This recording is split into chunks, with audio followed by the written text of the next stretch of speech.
All right, I guess I'm live. Hi, everybody. I'm trying to figure out how to post this around other places on the web, but I don't see that right now. This is the first time I'm doing this on my laptop. I think I've only done a live video on my phone before. So anyway, welcome. This is oh, 1 second before I get into this. I'm just going to post on. There was a Facebook event for this free webinar. I want to tell people to go to my profile.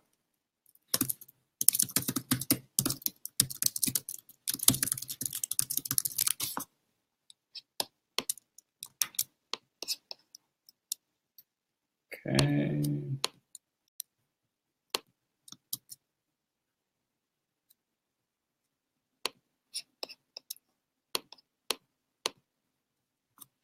Okay, so, and also while I'm waiting for some people to come in, I thought I would mention, if you haven't heard, I just revamped my website. My company is still called Inner Waymark, but I just redesigned the whole website. My new project, my new angle on it is called BS-free spirituality. And basically what that arose from was throughout my path of spiritual self-development and exploring different healing activities and retreats and different kinds of therapy and seminars and all of that, I encountered some practices that helped me, but other things that either didn't help or made my situation worse. And to put it very bluntly, I encountered a lot of BS, a lot of people saying one thing and doing another, and a lot of just stuff that didn't feel down to earth enough for me.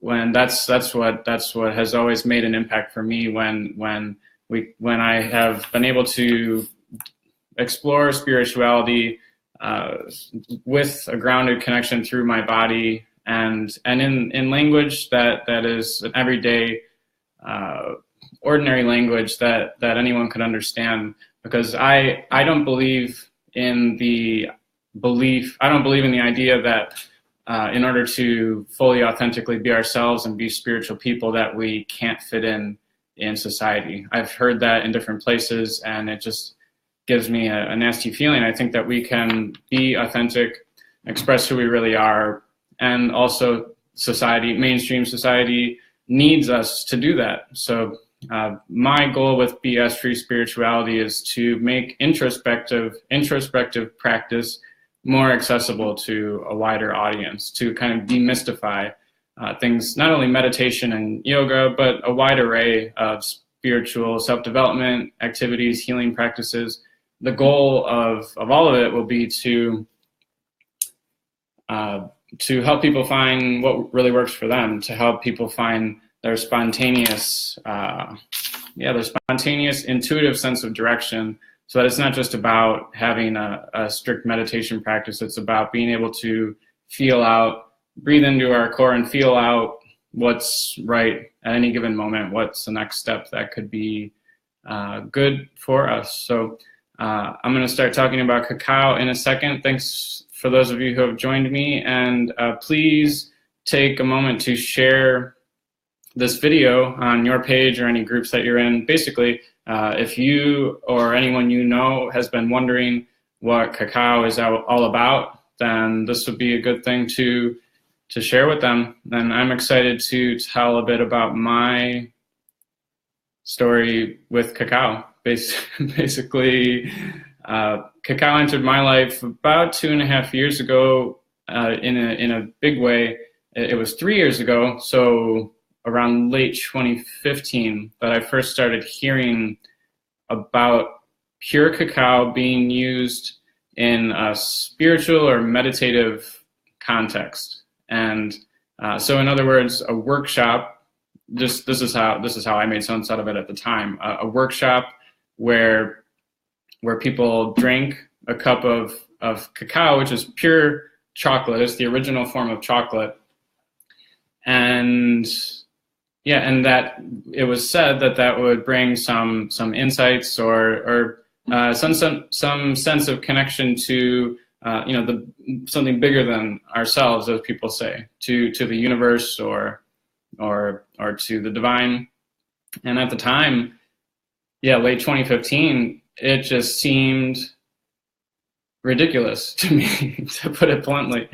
I was a big chocolate fan for years. I always loved dark chocolate, and even looking back, I think there was always an ounce of something magical that I was picking up by eating chocolate. But this is jumping ahead a little bit, but basically, in what we know as a chocolate bar, whether it's Hershey's or probably even something that says organic or whatever, if it's a mass-produced chocolate bar, there's a good chance that 90 or more % of the beneficial compounds and qualities of the original cacao have been removed or destroyed. So that just blows my mind when I hear that, but I also believe it too, because candy companies are just packing in the sweets and trying to make as much as they can. Anyway, so late 2015, I heard about cacao, and it sounded silly. Fast forward, or actually before fast forwarding, I'll explain a bit about what I was going through at that time in my life. I had been dealing with a chronic illness actually for a few years. The doctors called it chronic fatigue syndrome. There was never any concrete medical explanation, though. That's a syndrome is not a disease. It's not a genetic thing. It's not, and no test was really pointing to what the explanation was. And the more people I've told about my experience with this, the more I've discovered that a lot of people deal with mysterious long-term illnesses that don't really have a concrete medical explanation. So there was something holistic or even spiritual about this illness that I was going through. And early 2015 was a really rough time. I was feeling a lot of muscle pain, a lot of cloudy headedness, even to the point that I couldn't drive a car some days, or I wouldn't have felt safe driving. And I just felt like I had tried everything. I was kind of feeling hopeless, really, because I'd gone to every doctor imaginable. I'd done every test that I could find. And then summer 2015 came. In June of that year, I went to Lakes of Fire let me think. That was the first time I actually went to Lakes of Fire, I think. And so Lakes of Fire is the Midwest Regional Burning Man event that happens every June in West Michigan. And if you're not familiar with Burning Man, you'll have to Google that. I'm not going to go into that right now, but it's kind of like a big social experiment with a lot of art and creativity. And each time I've gone to Lakes of Fire, I've camped with a group from Chicago who have a sanctuary space, and they host workshops and yoga classes and that kind of thing. So I went just after hearing that knowing that even though I hadn't met any of those people beforehand, that I wanted to be with a camp that was going to be hosting workshops and offering a chance for people to have a life-changing experience, basically. So I got there, and somebody at the camp had scheduled a cacao ceremony, which is basically what I had been hearing about people using pure cacao for meditative purposes, is this term cacao ceremony. And essentially what happened was at that Lakes of Fire, it was probably the first instance I had of catching myself judging something and admitting to myself that there was some part of me that felt left out, that there was some part of me that thought maybe it would be good for me to try that thing, maybe it could actually have some positive impact on my life, but some part of me was resistant to it. And I've noticed this has come up in other contexts in my life since then, and it's actually one of the main points that I don't have like an outline for this talk, just to be transparent. I'm just going off the cuff. It's a story that I've told in my workshops a lot, in a short form, about the impact that cacao has had on my life. But anyway, this thing about when judgment comes up, like when I find myself judging something that someone else is doing, I've become more able to admit to myself that and it's hard to explain because it's something that I feel in my body when I'm judging somebody, and it's actually some kind of jealousy because I want to experience that thing, or I want to give that thing a try, but I'm afraid or nervous, or some part of me is holding back. And that's definitely what was going on with cacao. Was so at Lakes of Fire 2015, I decided just to suck it up and try a cacao ceremony. And so we were served each, a glass of what would look like hot chocolate, but it's a really much more thick and rich beverage than what we in the US know as hot cocoa, for instance. That's a totally different thing, which I do want to say I'm only going to be brushing on the background details of the difference between cacao and chocolate and cocoa. If you want to know more about that, I'll be going into more depth in the online cacao ceremony and class that I'm hosting on December 2nd. So I'll post the link to that class and ceremony in the comments here at some point soon. But what's important to know now is that in a cacao ceremony, it is a drink. So most people know what nibs are at this point. In order to get the drink for a cacao ceremony, nibs have to be ground down pretty smoothly in order to, you can just put them in a blender, but that's not ideal. The ideal is to have them stone ground for a long amount of time to get the crystals broken down, to make it a really smooth drink. And this is, there are modern ways to do it, but this is the traditional way that indigenous cultures in Mesoamerica, in Mexico and Guatemala, what we now call, they actually hand ground cacao with stone blocks, which I got to see in person last winter.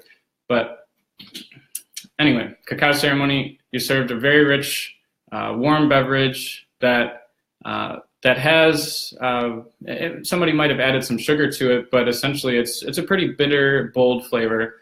Not the most pleasant at first, and yet it does still have that chocolatey quality to it that even if there's the bitterness and the boldness that people tend to, right away, it's like when, just thinking about my own experience, when I smell it or when I hold it, when I look at it, it's like I already start to pick up some kind of special spark from cacao. I actually have some right here.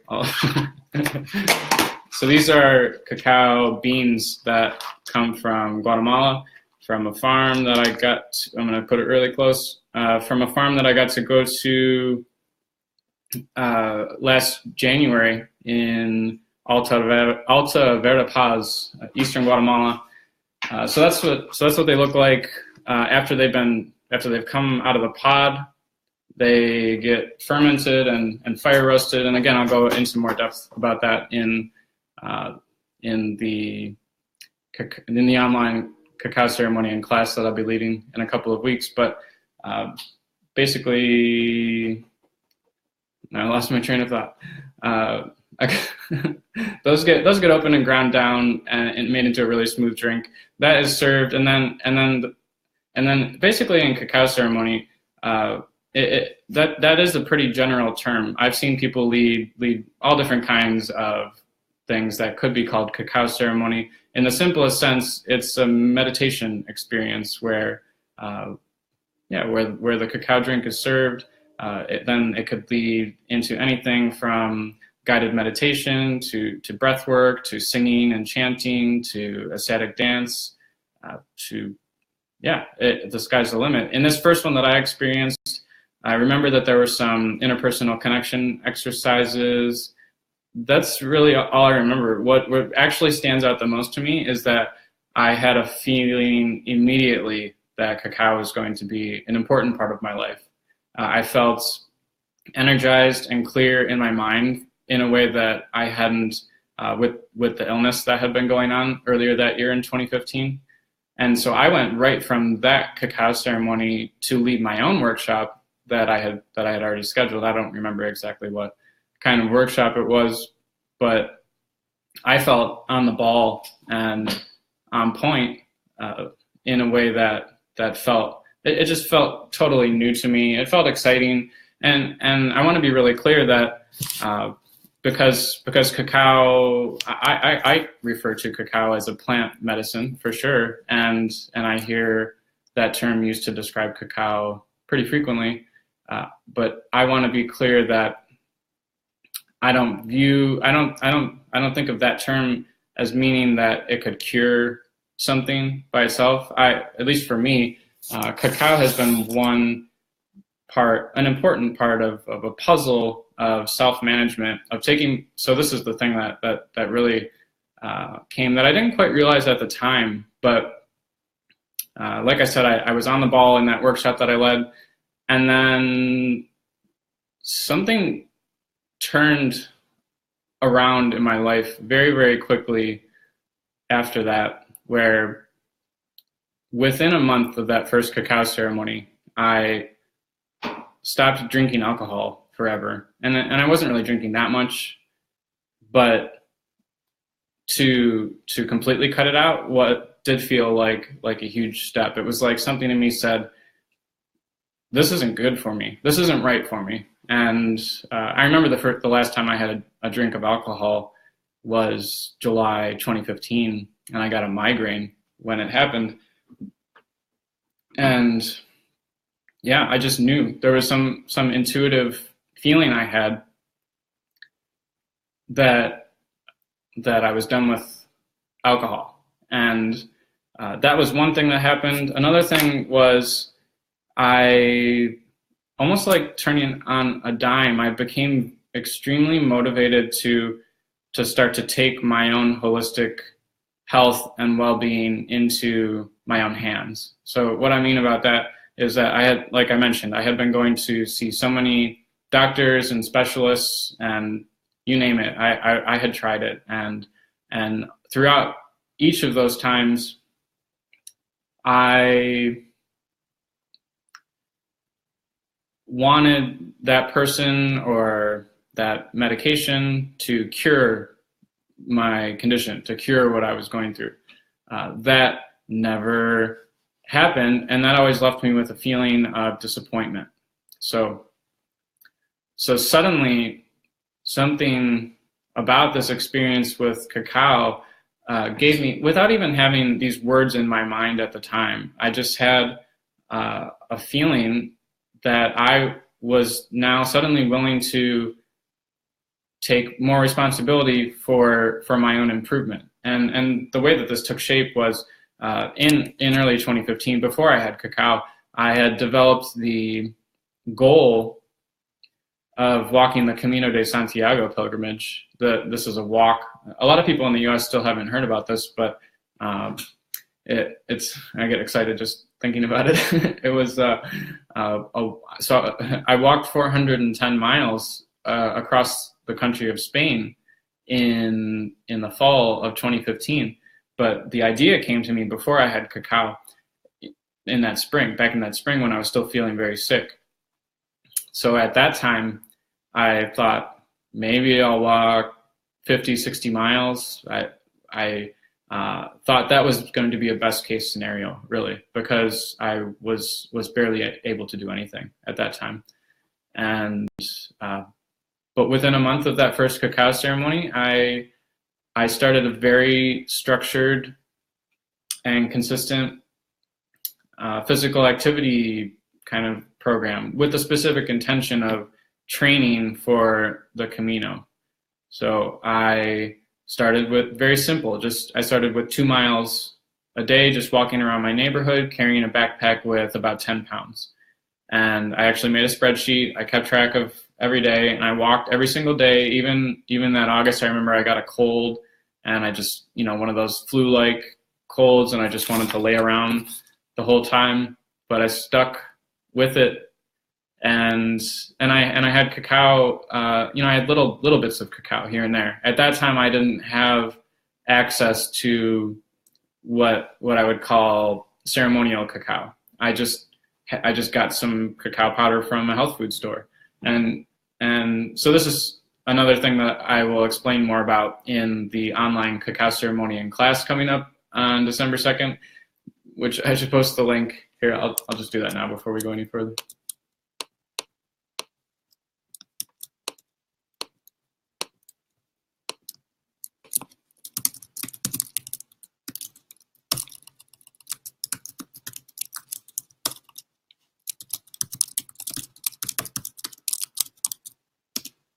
Okay.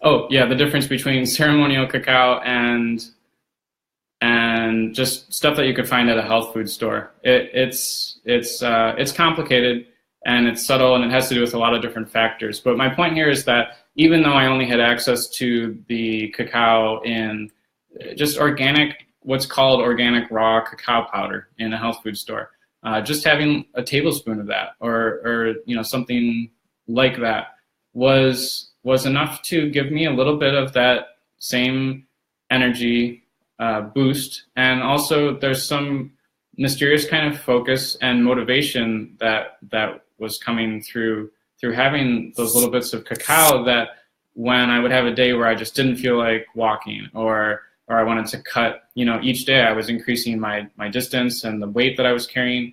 So some days I felt like self-conscious about walking around my suburban neighborhood wearing trekking equipment, or like those days when I had a cold, I just, part of me just wanted to lay on the couch. And having cacao in that time, I think gave me a little nudge out the door. And I've described cacao in this way in my workshops, this feeling like cacao kind of has my back, or like, and it's interesting to talk about cacao, the plant, as though it has as though it's a person, basically. If you're not familiar with the idea of plant medicine, the idea is that there's some intelligence or consciousness in certain plants, and they show up in different places in the world in different ways, and each of them has a little bit different different style, and that's a whole huge topic that I can't fully explain right now, but essentially another way to think of it is like a plant ally, or a spirit plant might be another term to use, but another word would just be magical. So like, I think of cacao as having a bit of magic to it, something that can't be fully explained, even though there are ways to explain it in terms of the active compounds and the pharmacology. There's still something that can't fully be explained by that method of labeling and discussion. So I'm gonna catch my train of thought. Where was I heading here? Yeah, so I was training for the Camino. I was having little bits of cacao here and there, and I still had only been in one cacao ceremony at that point.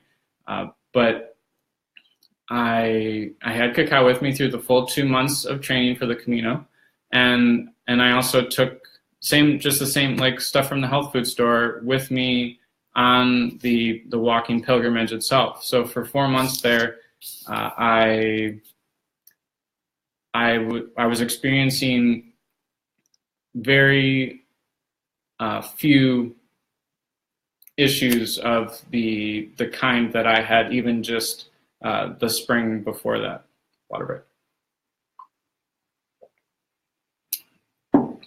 So this was surprising and kind of bewildering because it forced me to reconsider some beliefs about myself and about life that I had started to take on because of what I was going through with the illness. So it forced me to, first of all, reconsider the belief that had come on that I was just going to feel sick forever.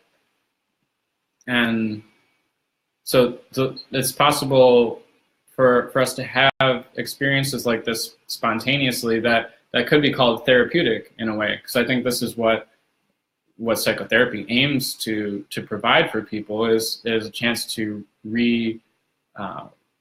reframe our view of ourselves, reframe our identity, how we would describe who we are, and yeah, how we would talk about ourselves to people, and how we see ourselves in our mind's eye.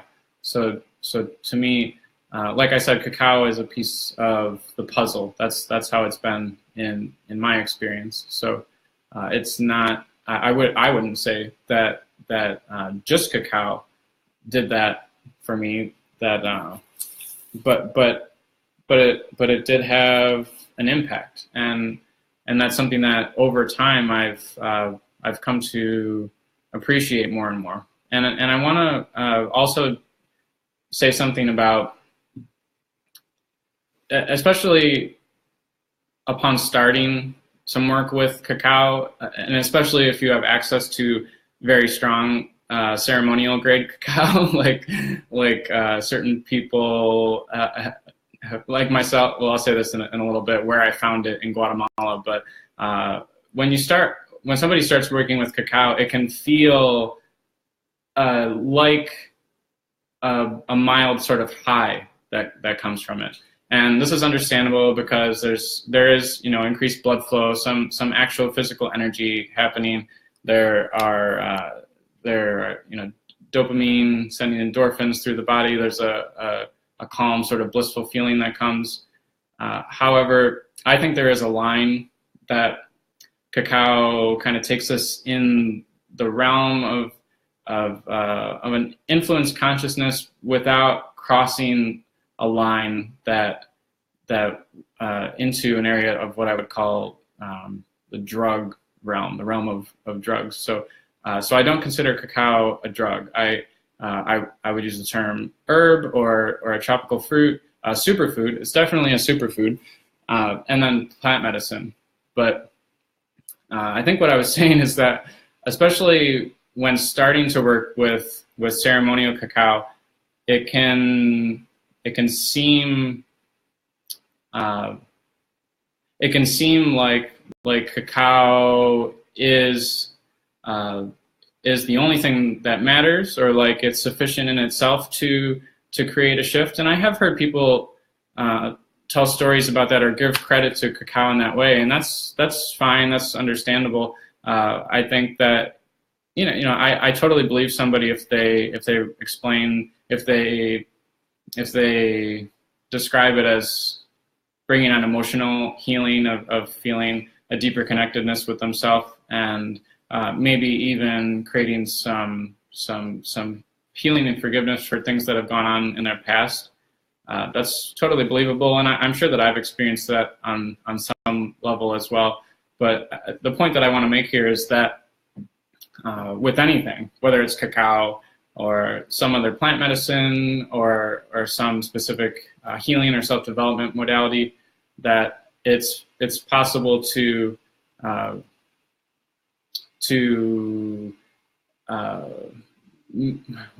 want to be very careful with my words here. I think what I want to say is that it's possible to oversimplify the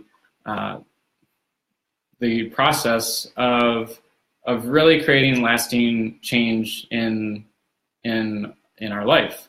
That it can seem, and I think this actually partly relates to the Western culture that we're in, and the emphasis on medication specifically, since we do consume cacao as a drink, which is not really like most medications are consumed, but because there is that drinking of the cacao, I think in the U.S. and other cultures like this, it can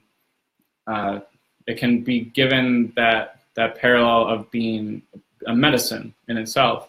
And so I'm just very hesitant to use that kind of word or describe it that way, because yeah, it just goes back to this thing that that really creating lasting change in our life, I think, takes a lot of different efforts across the board. That it's a holistic process. It's not, at least in my life and in my witnessing of others in my workshops and in other people that I know personally. I just think it's things are usually more complicated than we make them out to be. But I do want to pause here because I'm going to I'll talk a little bit more about my journey with Cacao, but and we've got a few people watching live right now. I know that there will be also people who see this after the live video is done. But if anybody has a question at any point, feel free to type it in the comment box if you want to know something about my journey with Cacao, my experiences with it, and same goes if you see this later on. If you post a comment in the question box, I will respond in writing then at that point in the comments. But feel free to type a question at any point, and I will get to it, yeah, when there's a good pause. And since I'm already kind of paused, I'll say again, if you're feeling interested, if you're feeling like there's something in you calling to try incorporating Cacao into your personal practice, and by practice I mean something that you do to look inside yourself, to examine your mental patterns, your emotional patterns, to connect more with your body. So things like meditation and yoga, or walking in nature, or creativity. Cacao can deepen and expand, I think, a variety of introspective practices. So if you're feeling that could be a benefit to you, and you want to feel the difference between the stuff at the store and real, legit, ceremonial grade cacao, then check out the link that I put in the comments to the Soul Lift Cacao ceremony and class that I'll be hosting online on Saturday, December 2nd. That'll be the first time that I host one online. It won't just be a cacao ceremony. At the beginning, I'll go into a lot more depth about the difference between cacao and chocolate and cocoa and cacao powder and raw and roasted and all that stuff. And also into some of the, what you might call biochemistry of cacao. Yeah, so thanks, Jackie, for that question. I'll answer that in a second. And so it'll go into that detail about the background of cacao. And this is on December 2nd I'm talking about. And then we'll have a cacao ceremony. I'll lead a basic cacao ceremony, probably some guided meditation. That will be like it'll be like a starter pack, so that whether you already lead meditations or yoga classes or anything like that, or not, it would be something that you would be able to share with your friends, give it a try. And that's how the end of that December 2nd online class will go. We'll open up, we'll close the ceremonial container and then open up to a discussion. This will be on a webinar platform, on a conference what a phone conference platform that time. So people will actually be able to talk and ask a question and yeah. So whether you want to incorporate it into your personal practice or whether you want to lead cacao ceremonies, that December 2nd one will be a great thing to check out. So Jackie asked, what are ways that I recommend using cacao in our personal practice? For me, at home, I definitely have found a lot of value from having some cacao and then going through my yoga practice, which for me is a very private, independent thing. I've always found a deeper connection with yoga by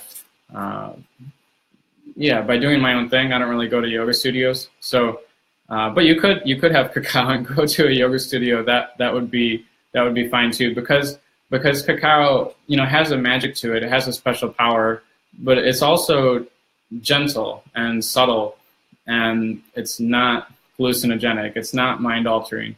So we can drive, and it's totally legal. And if we go to a yoga class, having had some cacao, then we might feel a little bit more flowing emotions or energy. But yeah, it's something that really needs to be experienced to fully it can't be fully put into words. But yeah, so anyway, yoga is a great thing. Seated meditation, if you connect it, basically any practice that you connect with anyway, I think can be deepened and like bring greater insights, better or just greater rewards. So if you connect with seated meditation, with some kind of guided meditations, then having the cacao with that is going to, in my experience, that helps to connect more with, well, people describe cacao as a heart opener. So there's definitely a warm and fuzzy feeling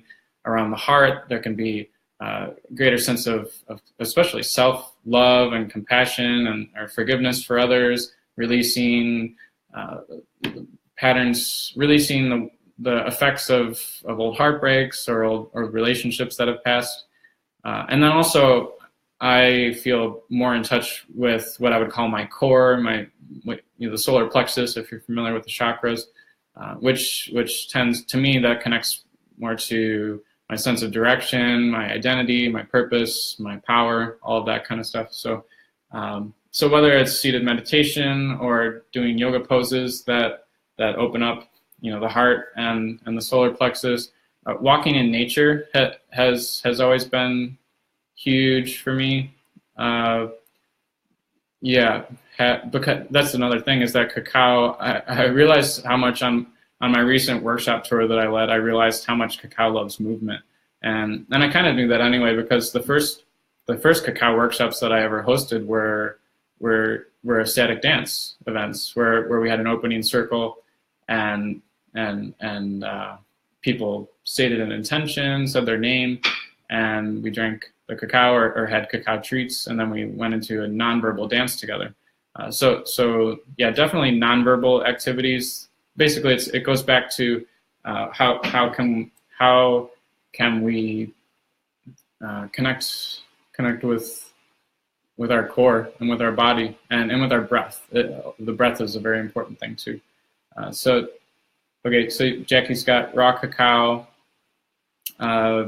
Yeah, so in a cacao ceremony, and I do have well, it's not quite a recipe. I have a ceremonial cacao preparation guide that I give out with any purchase of the cacao that I have available, and then also with the class on December 2nd, I'll provide that guide.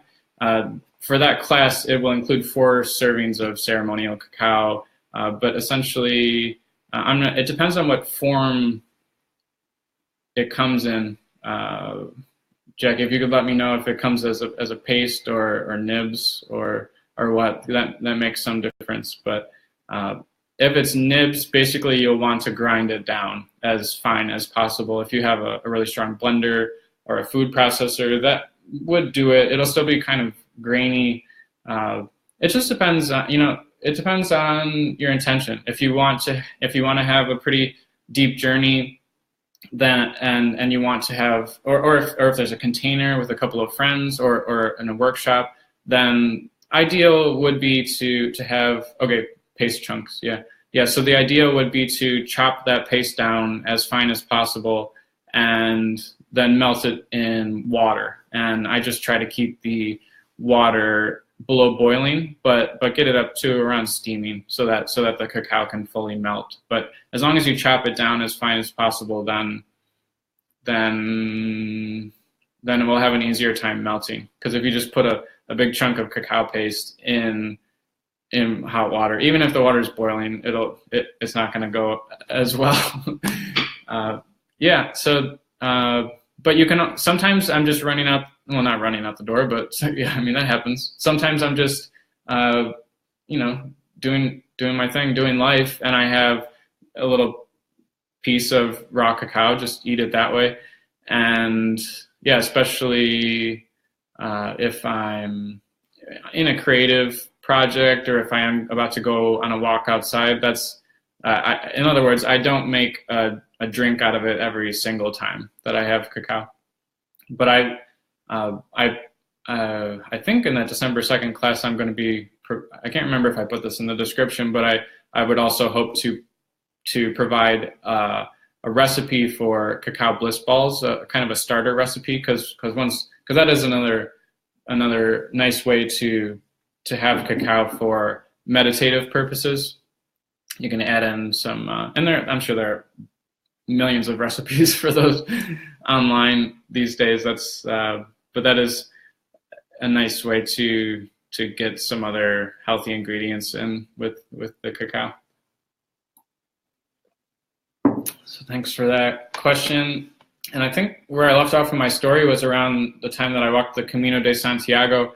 I'll just go into a little bit more detail about what has gone on between me and cacao in the last 2 years, essentially, because when I walked that pilgrimage was about exactly 2 years ago, and I felt very good and very tuned into my path, essentially, while I was on the Camino. And then something happened at the end of it where I didn't feel so good for a while, and it was very upsetting. Oh, you're welcome, Jackie. Yeah. Yeah, it was scary because I wondered if that was just a fluke, that I had started to feel better for a few months. And yeah, so long story short is that in the last 2 years, I've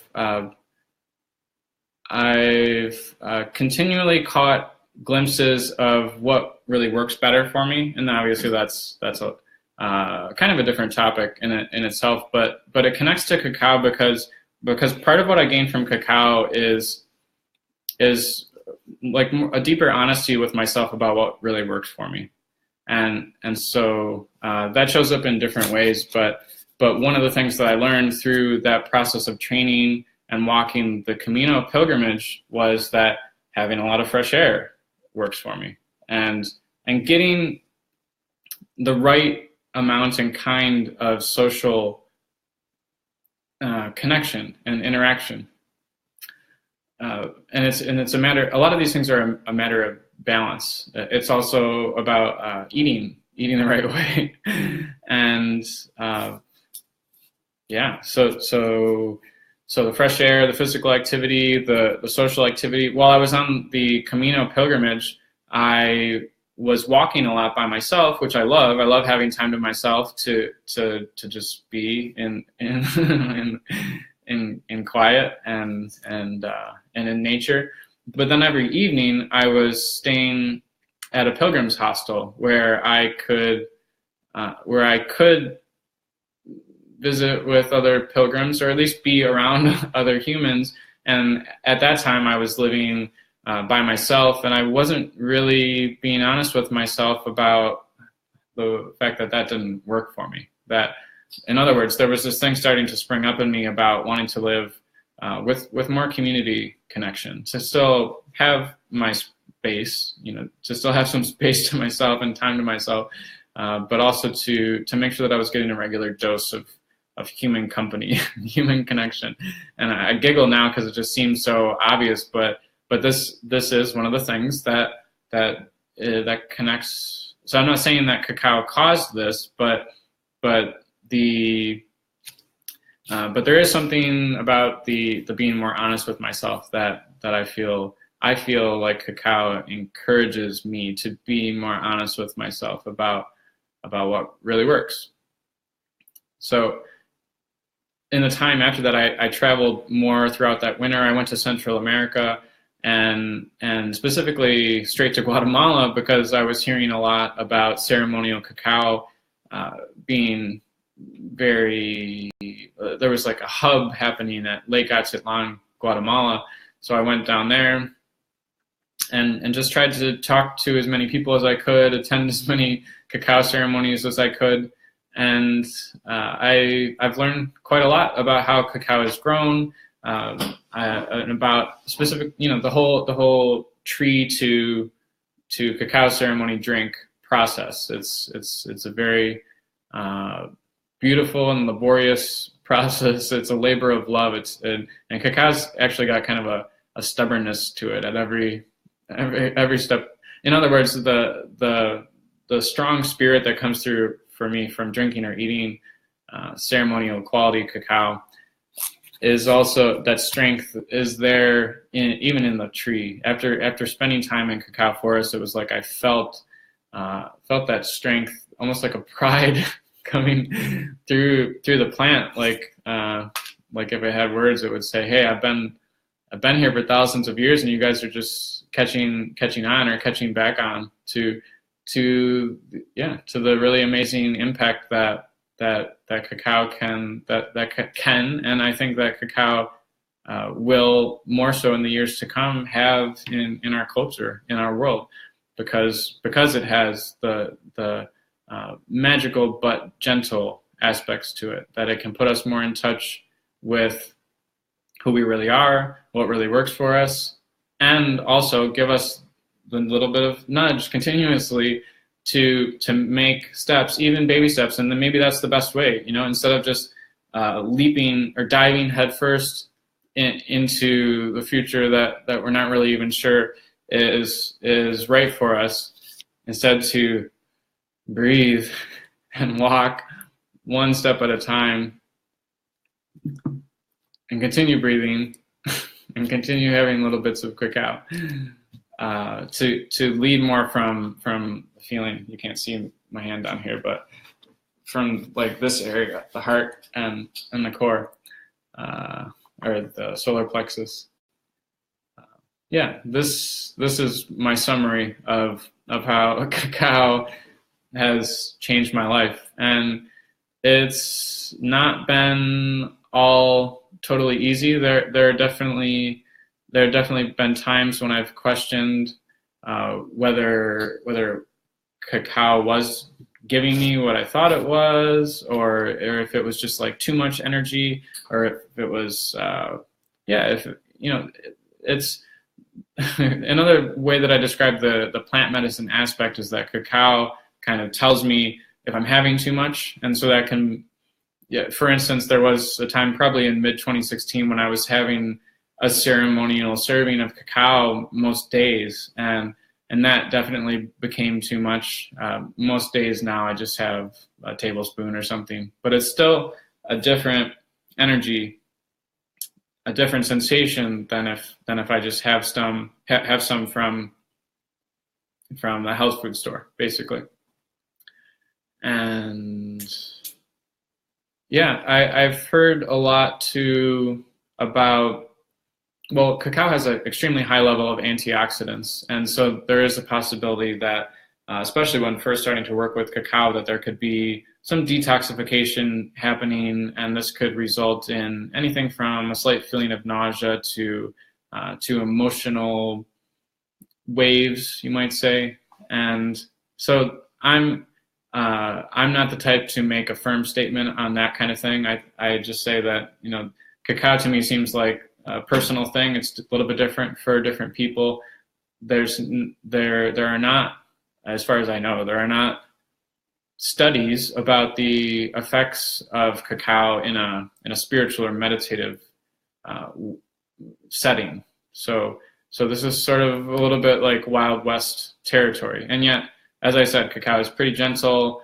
Cacao generally lets me know if I've had too much, and all that really means is that I feel a little bit frazzled. I just don't have any for a couple of days, and then it's fine. Or in April, this past April, I just felt like cacao was really telling me to take a longer break, so I didn't have any that whole month. And so it's one of those things that's almost like self-regulating. And if you do in one sitting, this is another thing about about measurements. In the December 2nd class, I'll go into more details about dosage, but essentially it is possible to overdose is a strong word, but it's possible to drink too much in one sitting. And even then, the worst that could happen is some nausea and a headache.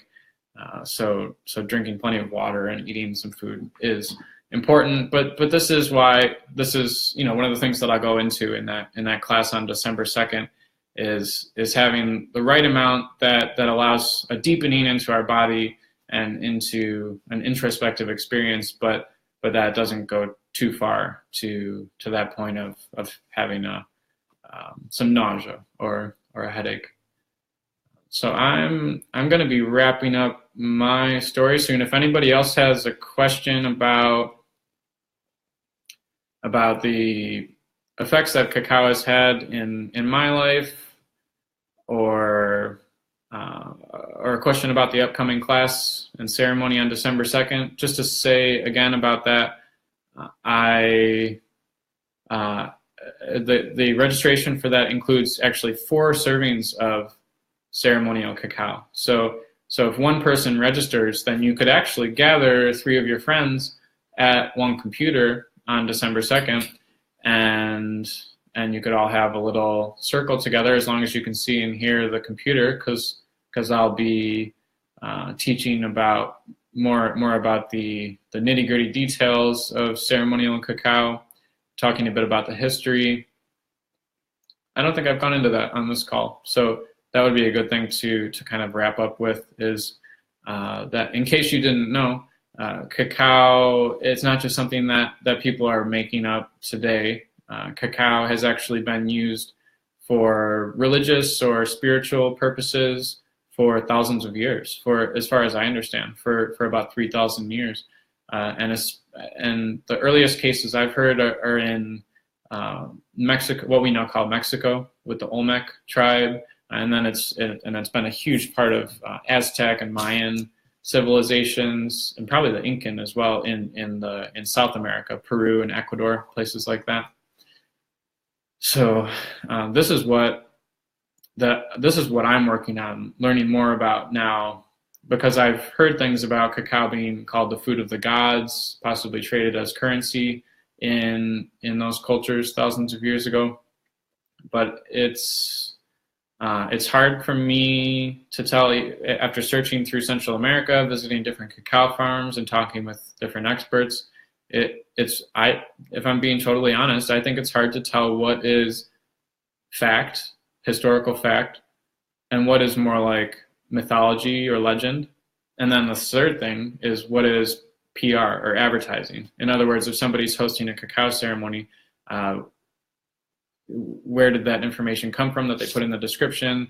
Are they just hyping up, their workshop? It's just, and I'm not saying that people, that I've seen anyone just make something up, but I think it is important to keep in mind that what is for sure is that cacao has played a special or magical role in these indigenous cultures for thousands of years, and that they really deserve credit for holding ceremonial space, not only with cacao but with other plants too, and in other settings, because ceremony and ritual has largely been lost in the Western developed cultures. So this is obviously something that, I would say it's something that all humans need, that all human cultures and communities need. But I want to really, in what I'm doing, I want to really pay respect and find ways to give back to the indigenous cultures that have kept cacao and cacao ceremony alive for that amount of time. And I've also heard some say that cacao has something to do with this resurgence too, what you might call the spirit, or the cacao spirit has some plan to come back to the global attention at this time and say, hey, it's not just about chocolate and all that sugar and processed gunk, that there's actually something in my original form that's worth checking out as well. So that's what I'm going to leave off with. Thank you for watching.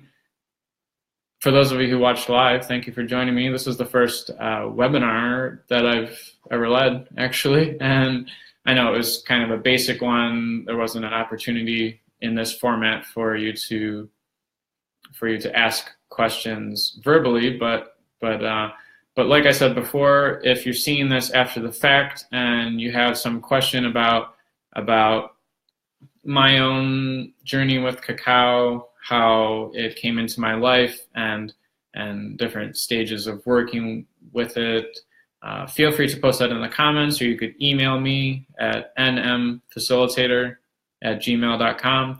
Also, I'll post the link to the link to my updated website is in the description for this live video.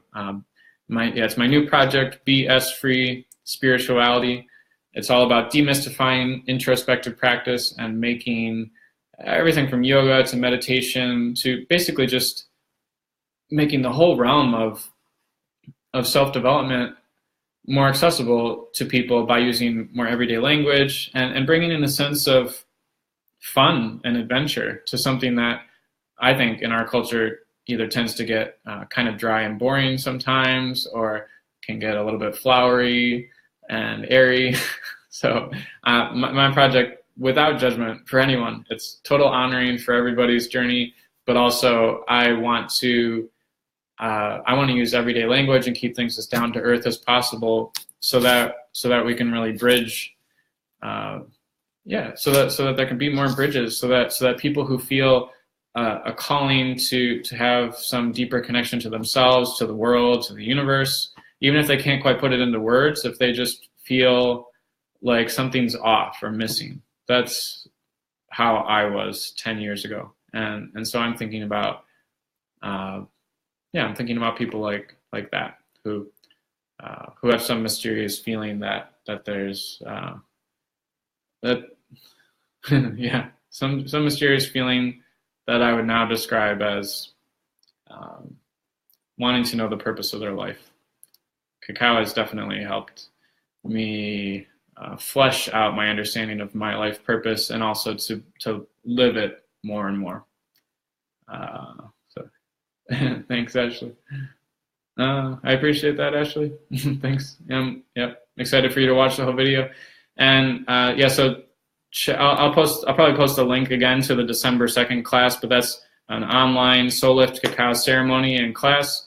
It'll be part educational about the background of cacao, and then an actual cacao ceremony, and then at the end we'll talk about how you can incorporate ceremonial cacao into your own personal practice and into workshops that you lead, or if you want to host cacao ceremonies. Yep, that's all I got, and I'm gonna sign off now. So thank you. And if you haven't experienced cacao yet, I look forward to hearing. I would love to hear about how it goes for you when you do try it. I'm working on developing Soul Lift Cacao into a retail business. So my goal for that is to have ceremonial cacao available in stores starting in Michigan, and also to be able to sell it by internet order, to mail it around to people. And then there are more plans that I'm not gonna there are secret plans that I'm not gonna share just yet, but cacao, in conclusion, cacao has really changed my life, and I feel very passionate about introducing other people to cacao, because I think that it could have a huge positive impact in a lot of lives and in our world, and it is, and it's doing that not just through my actions. It's just happening because cacao wants it. So take care. Till next time. Adios.